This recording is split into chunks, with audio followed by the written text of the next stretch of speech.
قرآن مجید کا سورہ نمبر 38 سورہ صاد۔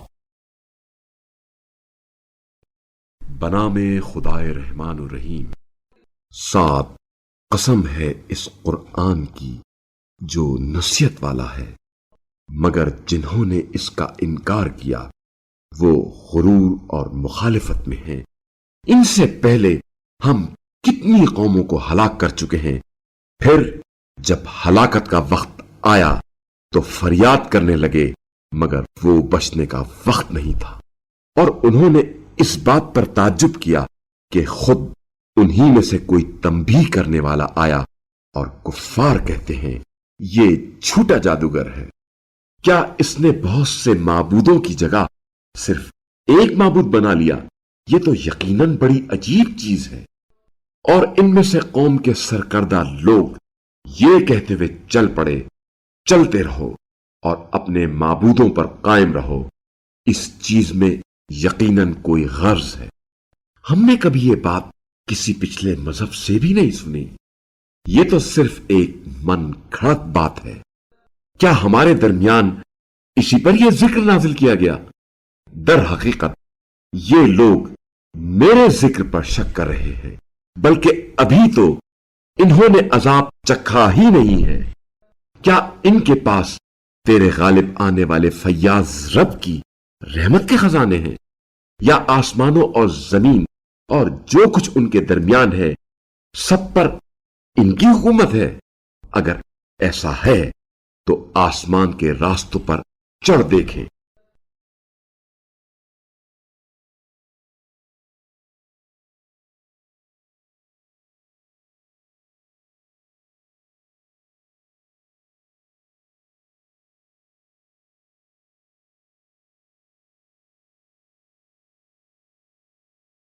یہ لشکروں میں سے ایک چھوٹا لشکر ہے جو اسی جگہ شکست کھانے والا ہے۔ ان سے پہلے نوح اور عاد کی قوم اور میخوں والے فرعون نے تکذیب کی تھی، اور سمود اور لوط کی قوم اور ایکا والوں نے بھی، اور یہ ہے وہ بڑا لشکر۔ ان میں سے ہر ایک نے رسولوں کو جھٹلایا تو میرا عذاب لازم ہو گیا، اور یہ لوگ صرف ایک چیخ کے منتظر ہیں جس کے ساتھ کوئی مہلت نہیں ہوگی۔ اور وہ از روئے تمسخر کہتے ہیں، اے ہمارے رب، ہمارا عذاب کا حصہ ہمیں حساب کے دن سے پہلے دے دے۔ اے رسول صلی اللہ علیہ وآلہ وسلم، جو یہ کہتے ہیں اس پر صبر کیجئے، اور ان سے ہمارے بندے داؤد کا قصہ بیان کیجئے، جو طاقت کے مالک اور اللہ کی طرف بار بار رجوع کرنے والے تھے۔ ہم نے ان کے لیے پہاڑوں کو مسخر کیا تھا، یہ صبح و شام ان کے ساتھ تسبیح کرتے تھے، اور پرندوں کو بھی مسخر کیا، یہ سب اکٹھے ہو کر ان کی طرف رجوع کرنے والے تھے۔ اور ہم نے ان کی سلطنت مستحکم کر دی، اور انہیں حکمت عطا کی، اور فیصلہ کن گفتار کی صلاحیت دے دی۔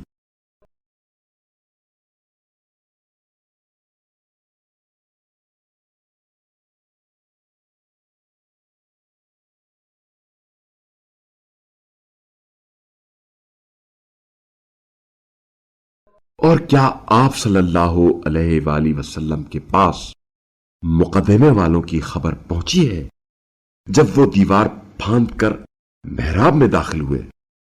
جب وہ داؤد کے پاس آئے تو وہ ان سے گھبرا گئے۔ انہوں نے کہا، خوف نہ کیجیے، ہم نزاع کے دو فریق ہیں۔ ہم میں سے ایک نے دوسرے پر زیادتی کی ہے، لہذا آپ ہمارے درمیان برحق فیصلہ کیجیے اور بے انصافی نہ کیجیے، اور ہمیں سیدھا راستہ دکھا دیجیے۔ یہ میرا بھائی ہے، اس کے پاس 99 دمبیاں ہیں اور میرے پاس صرف ایک دمبی ہے۔ یہ کہتا ہے کہ اسے میرے حوالے کرو، اور گفتگو میں مجھ پر دباؤ ڈالتا ہے۔ داؤد کہنے لگے، تیری دمبی اپنی دمبیوں کے ساتھ ملانے کا مطالبہ کر کے یقیناً یہ تجھ پر ظلم کرتا ہے، اور اکثر شریک ایک دوسرے پر زیادتی کرتے ہیں سوائے ان لوگوں کے جو ایمان رکھتے ہیں اور نیک اعمال بجا لاتے ہیں، اور ایسے لوگ تھوڑے ہوتے ہیں۔ پھر داؤد کو خیال آیا کہ ہم نے انہیں آزمایا ہے، چنانچہ انہوں نے اپنے رب سے معافی مانگی اور عاجزی کرتے ہوئے جھک گئے اور اللہ کی طرف رجوع کیا۔ بس ہم نے ان کی اس بات کو معاف کیا، اور یقیناً ہمارے نزدیک ان کے لیے تقرب اور بہتر بازگشت ہے۔ اے داؤد، ہم نے آپ کو زمین میں خلیفہ بنایا ہے، لہذا لوگوں میں حق کے ساتھ فیصلہ کرے اور خواہش کی پیروی نہ کرے، وہ آپ کو اللہ کی راہ سے ہٹا دے گی۔ جو اللہ کی راہ سے بھٹکتے ہیں ان کے لیے یوم حساب فراموش کرنے پر یقیناً سخت عذاب ہوگا۔ اور ہم نے آسمان اور زمین اور جو کچھ ان کے درمیان ہے کو بے مقصد پیدا نہیں کیا، یہ کفار کا گمان ہے۔ ایسے کافروں کے لیے آتش جہنم کی تباہی ہے۔ کیا ہم ایمان لانے اور اعمال صالح بجا لانے والوں کو زمین میں فساد پھیلانے والوں کی طرح قرار دیں، یا اہل تقوی کو بدکاروں کی طرح قرار دیں؟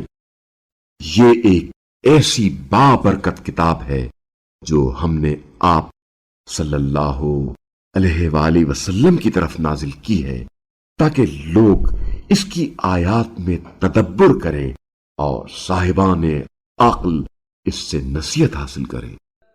اور ہم نے داؤد کو سلیمان عطا کیا جو بہترین بندے اور اللہ کی طرف خوب رجوع کرنے والے تھے،